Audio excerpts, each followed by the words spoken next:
today I'm going to show you how to make a cream cheese frosting or a cream cheese buttercream frosting. So they're basically, the name is interchangeable. So we're going to start off with 1 stick of room temperature butter.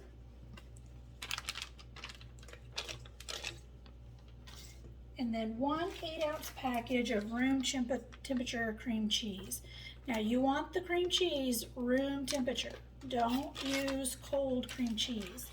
If your cream cheese is set out for 20 minutes, it is still too cold and it will not whip up properly.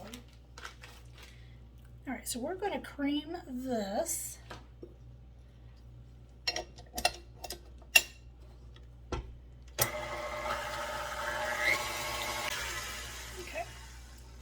So really you just whip it until it's really well mixed. It'll kind of start to lighten up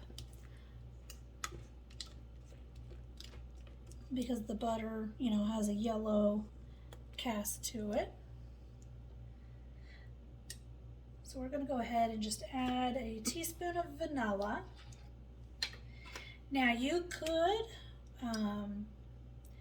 use just white vanilla, the clear, not white, but clear vanilla, if you're wanting a whiter frosting.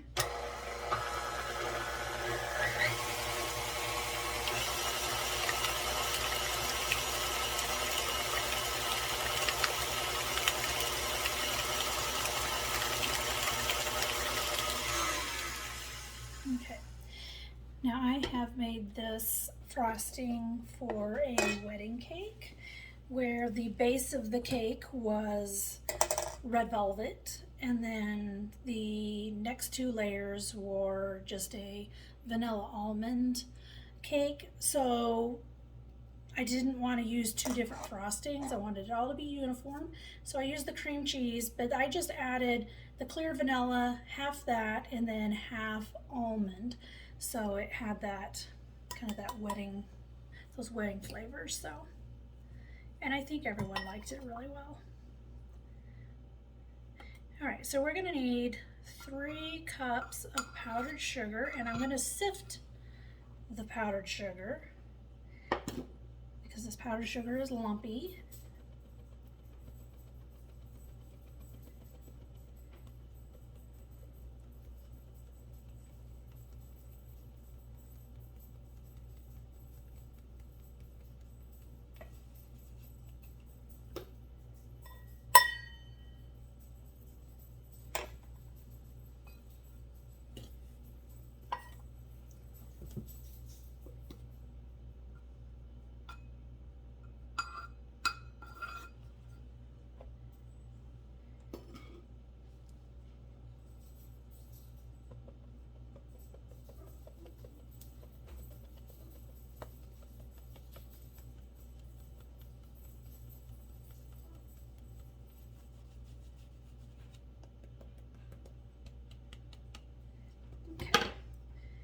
So we're going to mix this in and see where we're at, see if we need to add any more powdered sugar or not.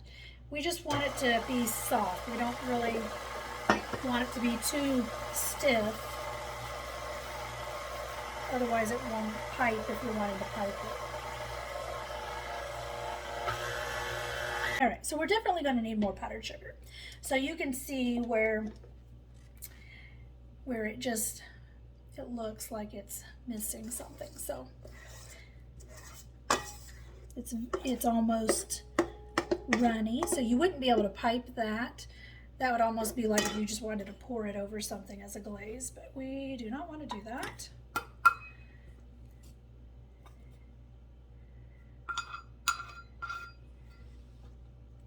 And it always depends on how warm your house is at the time that you're making it, how soft your butter and cream cheese are. If they're over soft, you may need a little more powdered sugar. So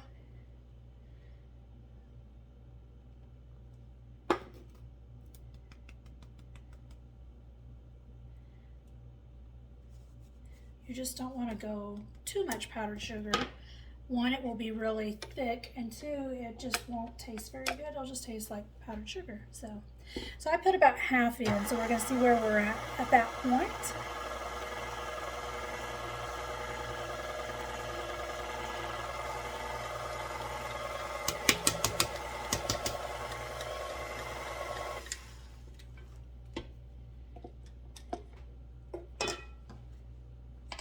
Now we're gonna put the other half. It's extremely hot. Today it's mid-90s outside, so, and I've been baking, so the oven's been on, so the AC just is not able to keep up.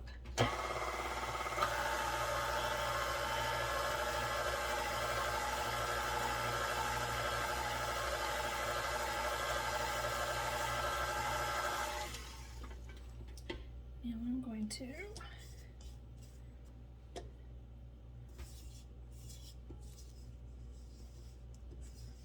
scrape that down.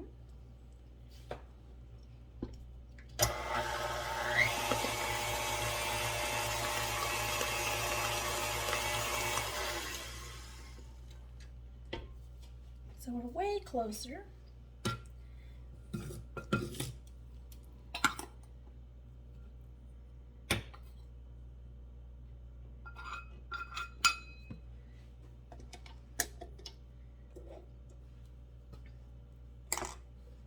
And we're just going to go with this hole in here.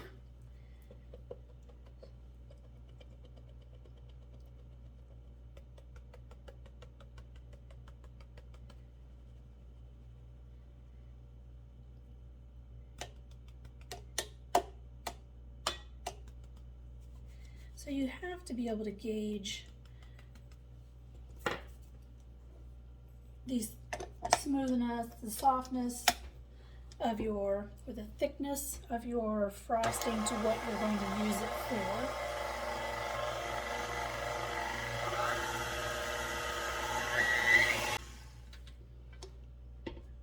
Right.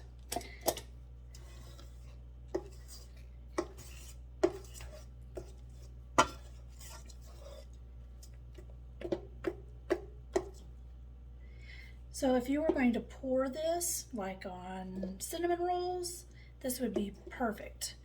If you wanted to just pour it like on a sheet cake, this would be perfect. And then once it cools down, it will just thicken right back up. If you want to pipe it, it's not right. You're going to want to add some more or pop it in the refrigerator if it's too soft and chill it just a little bit.